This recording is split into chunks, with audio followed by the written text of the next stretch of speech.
হরে কৃষ্ণ। আজকে আমরা বর্ণনা করব রথের। আমরা অনেক লীলা শুনেছি, তা আমি রথের একটু বর্ণনা করব।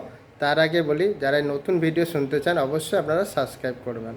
তো আসুন, রথ যে হয়, রথের নাম কি থাকে? তালধ্বজ বা হলধ্বজ। এর যে রথ তৈরি হয় তার কাঠের সংখ্যা কটা থাকে? 731টি। রথের উচ্চতা বলছে 45 ফুট। আর রথের চাকার সংখ্যা কটা? 41টা।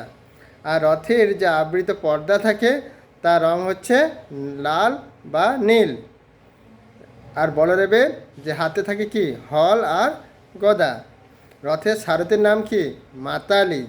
রথের সংরক্ষক হচ্ছে বাসুদেব এবং ভাস্কর। রথ টানার যে ব্যবহৃত রশ্মি তার নাম হচ্ছে কি? বাসুকি। আর রথের ভৈরব অর্থাৎ যিনি রক্ষা করেন তার নাম হচ্ছে ক্ষেত্রপাল। রথের উপরে থাকে কে? অনন্তনাগ। রথের যে ঘোড়া, সেই ঘোড়াগুলোর নাম একটু শুনুন। শঙ্খ, সুচিত, অঙ্গদ, মেঘনাথ। তারা সবাই কৃষ্ণবর্ণের কিন্তু থাকতে হবে। আপনারা যদি পুরী রথ দেখবেন, এগুলো সব এইরকমভাবে তৈরি হয়। রথের গন্ধর্ব থাকে, তার নাম হুহু। পতাকার নাম কি? উনমানি।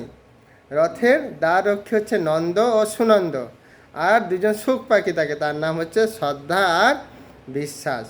তাই আপনারা সবাইকে বলবেন, রথ তো আমরা টানি, রথের নাম, পতাকার নাম, কালার নাম, কি নাম, তার রথের সার, এগুলো আমাদের জানা দরকার। এটা আমরা পুরাণ থেকে পেরেছি, তাই আপনাদের জানালাম। তো এরকম নতুন নতুন ভিডিও যদি যেতে চান তাহলে অবশ্যই সাবস্ক্রাইব করবেন, সবাইকে শেয়ার করুন।